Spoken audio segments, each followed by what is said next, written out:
Hi, I'm Steve Speck, owner and designer here at Exo Mountain Gear, and I'm joined by Jake Klavacek, who's our customer service manager. Jake deals with customers all day long on pack fitting. So we do our best through videos, through blog posts, through education on how to get the pack fitted correctly. It is, at Exo, the frame is the pack. It is everything. We have a lot of sizes and a lot of adjustment so that the pack frame can fit you perfectly.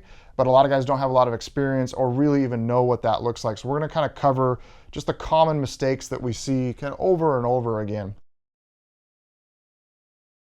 You've already bought the pack. We got the sizing hopefully correct for you, right? The hip belt is correct. You've measured your hip bones. You match that up with the sizing chart on our website. You've selected extra small through extra large. You got the right belt. The simplest way to do that is you're gonna put the pack on. I'll have Jake do this real quick. And you got to get the belt centered on the hip bone. So just dig your fingers into your side, find the very top of your hip bone. That is the middle of the hip belt. We want everybody starting right there. Cinch the belt up good and tight. And Jake he's kind of in between a small or a medium, but he's getting that really tight. The biggest thing here is I'm seeing that the foam is wrapping around the front of the hip bones, and no matter how tight he gets it, he can't max it out. If he was in a large belt, say, and he got that really tight, he's gonna max that out. It's gonna fall down on his hips. So that is first, the most important thing. Second is the frame height. So Jake's 6'1". He's in a 26.5-inch frame right here. One note I wanna make, you cannot change the angle of the load lifter by moving the shoulder harness up and down.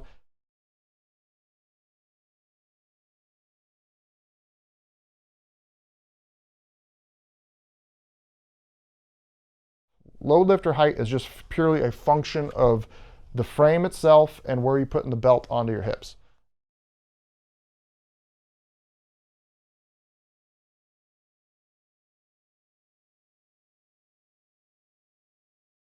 Going back to your hip bones here too, the buckle should be right at or slightly below your belly button. Just had a customer walk in last Friday and he was a tall guy and he was wearing the pack down around like where the belt would be centered around like where his belt is on his pants. It needs to be up higher. We want that belt sitting on the skeleton, the weight transferring into the skeleton. The next most common mistake we see people doing is having these load lifters tight before putting the pack on. If these have any tension in them at all, when you go to put the harness on, you're really affecting how that's wrapping around. So by tightening this up, we're basically shortening the harness and how far it's wrapping around your chest. So if I loosen this, you can see now that the harness can reach out further and wrap around. A really good indicator to me that you've got something messed up in the harness is when you take the pack off and just set it down on the ground, you see this seam that's right here. If that isn't where the harness is breaking away, falling away from the frame, it's a good indicator to me that you need to raise the torso, or you just started with your load lifter straps too tight and they need to be loosened up. So to me, it should fall away right there. So that seam, the harness is breaking away from it. So you take the pack off, set it on the ground. If it's not breaking away right at that point, that's a really good indicator that the torso is set too low. One thing that's very common is guys do put too much tension in the load lifters. And if they do that, they take the pack off and they go to put it back on. Now the harness is getting like sandwiched up against the frame and it's basically pulled the harness up and around their chest and the fit gets off really, really quick. So Jake's gonna kind of show an example of that. So he's gonna over tighten the load lifters, it pulls it off, sits really funny. Now he's gonna take the pack off. You take the pack off, you set it down, you do some glassing, you eat a snack, and you go to put it back on.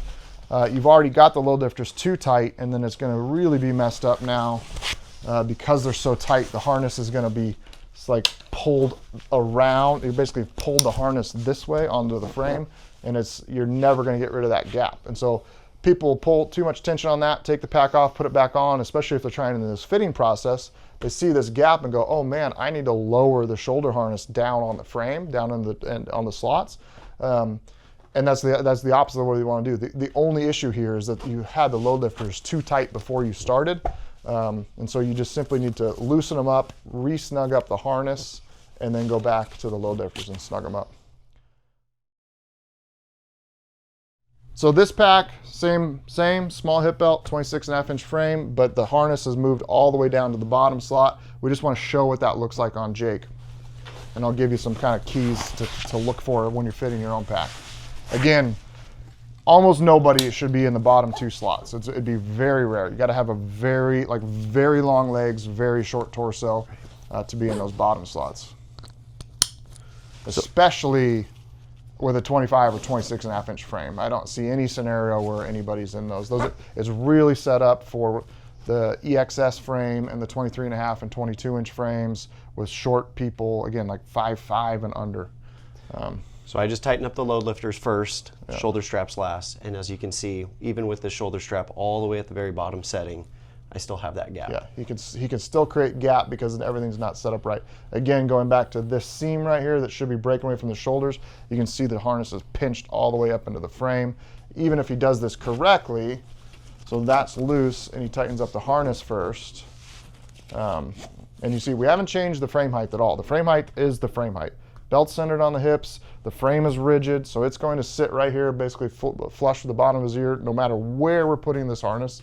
But if we go down to the front, you can see now that the Smalley shoulder harness panel, which is a good indicator of fit, that should be kind of wrapped around. The top of that should be down here lower by his collarbone, the front of his collarbone, and that panel should be sitting more on the front of the chest. If this panel is sitting like at the top, or even sometimes I've seen it even higher on people, that's a really good indicator that the harness needs to go up, as well as this back here where the harness is getting pinched against the frame. Another thing I want to mention too is basically lowering the shoulder harness all the way down. It's going to limit how much padding is going to wrap around the front of your chest too. So as you can see, I'm getting a little bit more webbing contact right here. Yeah. So if I were to keep this, or basically have it in the 3rd or 4th slot, it's going to be more comfortable. I'm going to achieve what Steve was saying, having that molly right in the front of my collarbone, and then more padding wrapping around.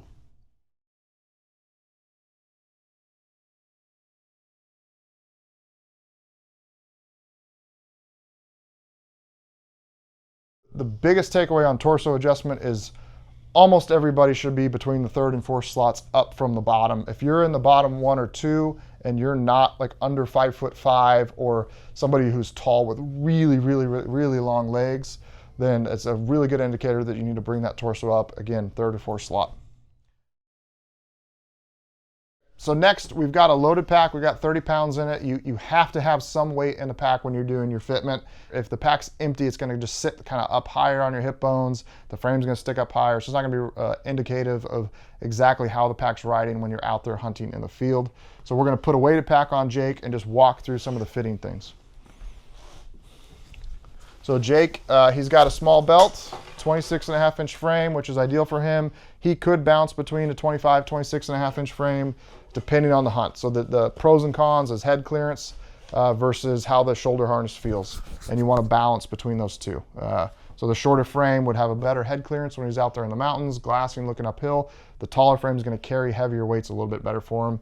That's just a personal decision, especially if you kind of land in that gray middle range. So number one, we're going to start everything loose, especially the load lifters. That is number one, probably the most critical thing that needs to be loose. So we got load lifters loose, harness loose. Jake's going to put the pack on. And you don't need to have things ridiculously loose, except for just starting out for your first fitting. So he's going to lift the pack up, center it on his hip bones, and he's kind of got to hike it up because there's nothing holding it up here. But that's it. The pack's not going anywhere. Obviously, it's really loose, but how I try to describe fitting the harness is that the hip belt is carrying all the weight. By tightening the harness, we're simply just securing the pack to the upper body. We're not trying to hang weight from the shoulders, if that makes sense. We're just bringing the pack in so it's stable to the body. So first thing Jake's going to do, I would actually get a little bit, this is so loose, so just tighten up that just a touch so we're kind of closer. The first thing we're going to do is do your sternum strap.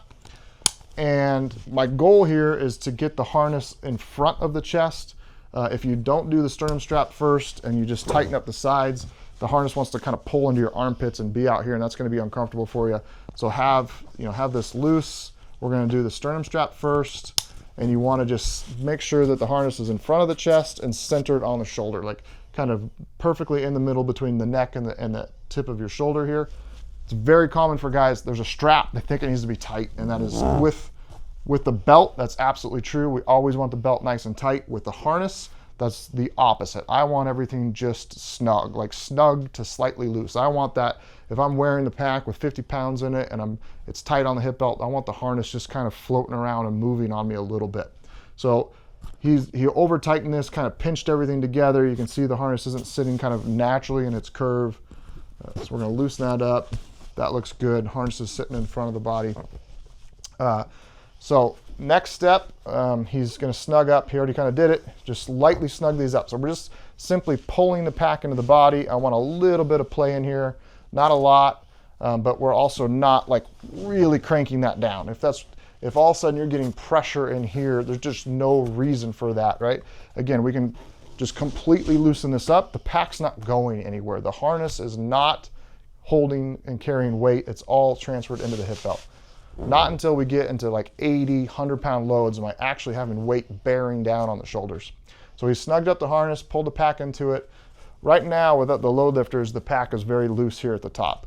We're just simply pulling that until we take that tension out and we stop. We're not overly cranking on this, which lifts the harness way up and creates a big gap there.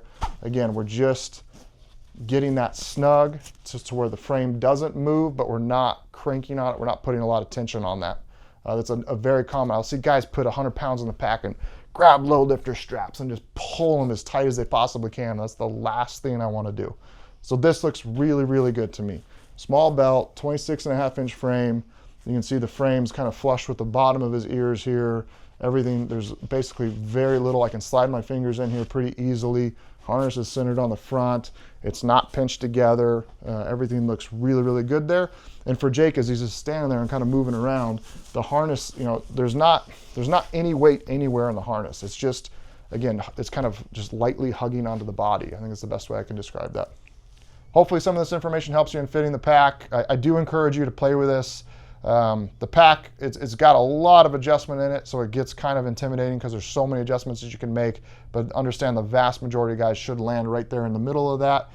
And do continue to play with it though, because when you get the pack is built to be really versatile and comfortable, but when you get the fit absolutely dialed in, it's really amazing just how much you kind of jump up to another level in comfort and performance, especially when we start talking about, you know, the pack's on your back with 30, 40, 50 pounds all day long, heavy pack outs. You're really going to get the most performance out of the pack that you possibly can. For more information, check us out at exomountaingear.com.